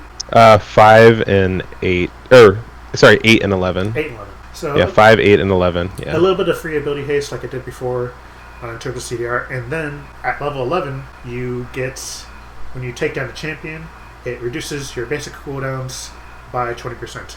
Kind of like a mini Shojin or mini Quickblade. That's very interesting, just passively to have. It kind of comes on very late, though. I'm not too sure how I feel about this, especially since this means you have to go to the sorcery tree. It's kind of nice, but I actually feel like if you should only take this if you need to go into the sorcery tree for another reason. I'll just be honest about that. It was okay when I used it. I like it, and then you pair it with the other item too. It's escaping me that we talked about earlier. Yeah. And it can be nice. The Shojin 2.0. It can be nice, but like you said, you can really only take this like when I think about it, if Elise is on the enemy team because you're going nullifying orb. Yeah. That's a perfect So, right, like you go nullifying orb because at least is on the enemy team, and then you go transcendence, right? That's like because the only other time I would go into sorcery is if Lily is on that team, because I practice this, or Nunu. But then you want to take Celerity and Nimbus Cloak, and you can't take Transcendence because Celerity and Transcendence. Because Celerity's in the tree, or is next to it. Yeah, next row. You don't necessarily need Nimbus, but you do need Celerity to keep up with them. Actually, specifically for Nunu, it's not to keep up with them, but to get away from them, because in my testing, what I found was you could spell shield a Snowball, but he can still just continue to run at you. He actually rooted me several times with his E, and I found out it's because he just regularly takes Celerity. And that was the only reason why he was catching me, because I was spell shield a Snowball and just walk away from him. But if you take Celerity yourself, he can't then catch you. So yeah, that's why I recommend Celerity versus Nunu. And then Celerity and Nimbus Cloak versus Lilia, because she's a bitch and you can catch her. Seriously. There's probably a few other reasons to take Nullifying Orb, specifically against Elise, maybe against heavy magic damage teams as well. Otherwise, I see literally no reason to be in the sorcery tree. Transcendence is neat, but not enough to go into the sorcery tree by itself. And yeah, earlier I confused Transcendence with Presence of Mind for, I mean, we can just bring it up now, but the damaging an enemy champion increases your mana regen by 1 to 11, or 1.5 to 11. Yeah, that's what I meant. I said earlier it was Transcendence, but I meant Presence of Mind. So yeah, I remember that. It's good. It's good in lane. Yeah, Presence of Mind is pretty for good. Sure. It'll definitely keep you topped up pretty much all the time. You should be hitting Q to poke, not only for poke, but now it'll sustain your mana. In a weird way, though, you could also have that with Manifold Bind, because Manifold Bind will also give you 25 mana, and then once you fully stack it, it'll just give you permanent missing mana. So, however, this gives you a choice, because now you don't have to go into sorcery to get a sorcery tree to get some sort of mana regen. Presence Mind is good for that. As well, Presence Mind gives you 15% mana on takedown. So overall, Presence Mind is pretty much as good as it was before and better. It doesn't give you max mana anymore, but with all the mana regen it gives you, it's pretty solid. It's just as much as you wanted before. If you want to keep on fighting past that one time that you ulted somebody and then spent 80% of your mana pool just because you used one rotation of abilities, Presence Mind will stop that. Yes. And like I said, it's definitely one of those runes that I was thinking about when talking about Essence Root. Thinking about Essence Root, you should probably just take in Presence Mind. yeah, for sure. Was there anything else? The Conquer changed a little bit. The adaptive stacks increased a little bit. More adaptive stacks, less healing. But less healing. I mean, that's just, if you're going Conquer. And then, I mean, I hope nobody's going Cosmic Insight. That changed, a little bit, but... What did they change? Just turn it into ability haste? It's 15 Summoner Haste and 10%, or not 10%, 10 Item Haste, so it's probably comes out to the same, but... I mean, is there a world where you go Cosmic Insight to get your 5 smites off faster? They're probably somewhere in the mind of like Disco Ninjas or something like that. It's probably there somewhere. I don't know. That seems really troll. But I like the way you think. And I guess I'm trying to think of what else you would go with that. I mean, could you imagine doing some shit like that to the enemy jungler, and he meets you in the river, but you already have your 5 smites, and he's on his 4th smite still, and you smite him, and he's like, "What the fuck?" I mean, that's true. I mean, putting everything in that early game basket, I guess. Because after that, it's kind of useless. I won't say it's useless after that. You still make use of it, but that's like your biggest. It's still ability haste, like at all times. Yeah. So it's definitely not like it's not awful. I feel like that's a meme though. I feel like that's a meme. Like where you just get your 5th smite earlier than enemy jungler just to fuck with them. Yeah. I mean, for champions that already use it, that'll be kind of cool because I know some jungle champions do utilize it. So other than that, though, I can't say there's anything special about Cosmic Insight because the only time I could see you actually wanting to go down Inspiration is actually if you're laning and you're taking Time Warp, but then you're not having to deal with Smite anyway, so what's the point? Exactly, yeah. So anyway, I do believe that is the end of my thoughts on the changes. Same here. It'll be fun to kind of theory craft and see how everything works or doesn't work together. It's basically a whole new game with so many different items, and Nocturne being so versatile as is in terms of like what you can build and when you can build it, depending on the game you're in and who you're against. It's gonna be fun to see. So no more Rageblade though. But also no more Whitsun. Rageblade is actually probably better than Whitsun right now. Oh my god. What are you That's so sad. 2020. Just blame it on it. I almost want to cry at like Wit's End. And I know, man. The Wit's End change is it's so sad. That's like one of my favorite items. Really, right now. I mean, like even though you didn't like Rageblade, like both of them are sad. Like both. No, the Rageblade is sad too. Like I feel for anybody that even like Yi's. I know you play Yi, and I try not to have too much sympathy for Yi mains, but that is sad because that champion, like you said earlier, is balanced around that item. Yeah. And now that item is really fucking weird.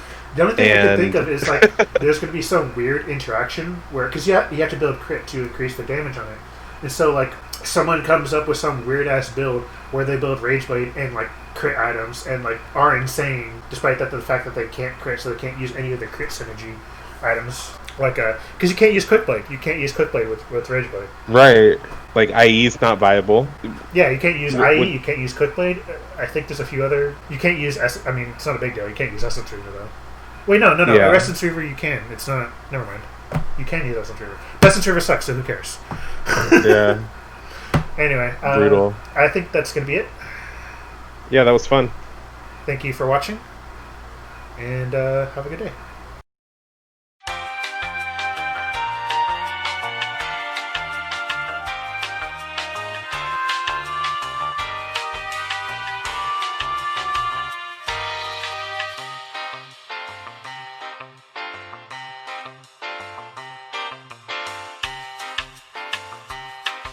But I kind of also want to talk about how shit the item shop is.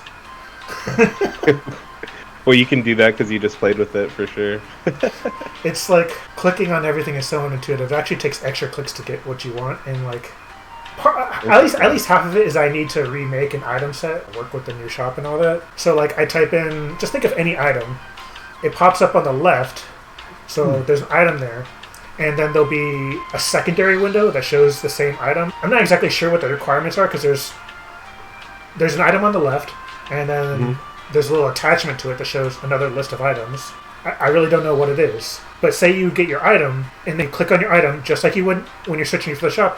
Normally when you click on your item, currently on live, you can then bring your mouse to the right and then buy a component item. But you actually have to click the search shop off to then get your component item that you buy. Huh. So it's an extra click, and it's kind of annoying. I wonder if there's a way to, like, not hotkey it, but forego the extra click that you're talking about. I wonder if there's more to it. That seems really counterintuitive to quick buys. I would feel like if you were trying to redesign the shop, you wouldn't add clicks, and it's something that you should monitor. Well, I remember in their update they said something they wanted to make it more like accessible and like and more they wanted to have like extra visibility around where items were and stuff like that. So yeah, maybe leave it to Riot to mess something up in the process of trying to expedite things. I know that was part of their goal, was to make things like more easy and transparent as far as the item shop goes. They also make it more difficult for you to find items that are not meta on your champion. They will, if you don't have an item set. If you have an item set, I mean, obviously you're fine. They make it harder to find. Like when I was trying to build the crit items, I had difficulty finding them, and I would just type in like crit and then attempt to do it that way. A lot of items that you think would build out of Vamscepter don't now, and like Death Dance doesn't build out of Vamscepter. Right. And that threw me off. Right. Because I was trying to build it and I couldn't. I just built the scepter and I was like, oh, where's Death Dance? And it's not there. There's a lot of items that I'm pretty sure I didn't make a comprehensive list, but the list looked a lot shorter than I thought it should be for items I should build out of Vamscepter. What else? Oh yeah, selling items. That was the thing that pissed me off most. I mean, I've always kind of wanted this, but at the same time, muscle memory says no. But when you sell an item, you have to actually now you click on the item that's in your inventory, rather than like click on, because you know how when you open up the shop currently on live, your inventory is also in the shop. Mm-hmm. Well, it's not there anymore. It's just your inventory, your regular one. like that you see on your character. You know what I mean? And you click on that one to then sell the item. I actually kind of like it, but it's going to take a while for the muscle memory to like be like, hey, this is how you sell things. Because you couldn't sell directly from your inventory before. I'm like struggling to find out like how do I sell things. You don't. No undo, no sell. Yeah, in general, just finding items. Like I said, most of the problems will be solved once I make an item set, get the muscle memory solved, and then if they fix how many clicks, because it takes after you search for things, if they do that, then yeah, I guess it's probably better. Some also like low-level recommended items appear on the left and they pop out. But the thing is that space is kind of wasted anyway. They should just have it be there all the time, because then you have to wait for the pop-out to slide out and then click on the item that you want. Right. Because it's different. Because like so in the starting items, Boots of Speed is not there. Like, and that doesn't make any sense for being a 300 gold item. So you have to go to the pop-out on the side. Blue Trinket isn't anywhere. I haven't found it yet. You haven't found Blue Trinket? Yeah, I haven't found Blue Trinket. I'm sure it's there. I just haven't found it. Well, But yeah, the pop out on the side bothers me, and the extra clicks after searching for an item also bother me. But that's it. Everything else will just come down to muscle memory and creating an item set. Kind of sexy. Right.